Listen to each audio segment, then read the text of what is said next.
Welcome to my channel KD inspire. ఈరోజు TET and డిఎస్సికి సంబంధించి ట్రై మెథడ్లోని ఎడ్గార్డేల్ అనుభవ శంకువు మరియు కొబిన్ పరిశోధన ఈ రెండు టాపిక్స్ ఈజీగా ఎలా గుర్తుపెట్టుకోవాలో చూద్దాం. నేనైతే ఒకసారి దగ్గర నేర్చుకున్నది మీకు నేర్పిస్తున్నాను. కొబిన్ పరిశోధన అయితే ఒక బొమ్మ ద్వారా నేర్చుకుందాం. ఎడ్గార్డేల్ అనుభవ శంకువు అయితే కోడ్ ద్వారా నేర్చుకుందాం. కోడ్ ఏంటంటే ప్రకన, ప్రక్షేప, దూచారే, దృశ్య.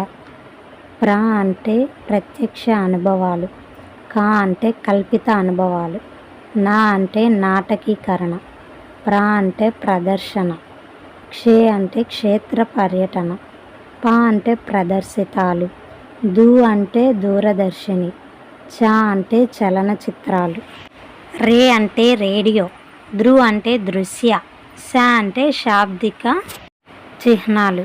మళ్ళీ ఒకసారి కోడ్ ప్రకన, ప్రక్షేప, దూచారే, దృశ్య. ప్రకన, ప్రక్షేప, దూచారే, దృశ్య 2-3 సార్లు కనుక చదివితే ఆ కోడ్ మైండ్లో ఉండిపోతుంది.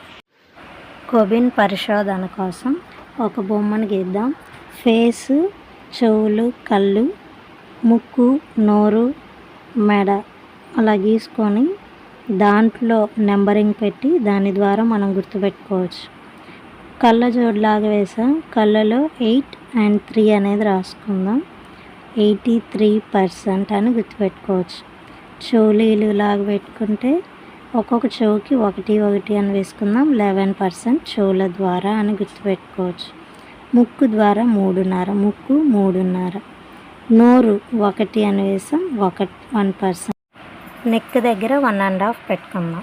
ఇప్పుడు ఎలా గుర్తుపెట్టుకోవచ్చు అంటే కళ్ళు చూడడం ద్వారా 83%, చెవులు 1 వేసాం, చెవుల ద్వారా 11%, ముక్కు 3.5 అని గుర్తుపెట్టుకోవచ్చు. స్పర్శ నెక్ దగ్గర 1.5 వేసాం, 1.5%, నాలుకలో 1 వేసాం, 1%.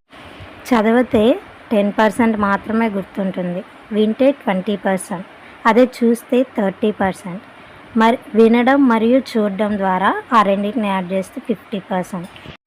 రాయడం మరియు చెప్పడం ద్వారా 80%, అదే చేస్తే అన్నిటికంటే ఎక్కువ గుర్తుంటుంది కాబట్టి 90%. ఇలాంటి మరిన్ని వీడియోస్ కోసం మా ఛానల్ని లైక్ చేయండి, షేర్ చేయండి అండ్ సబ్స్క్రైబ్ చేయండి. Thank you.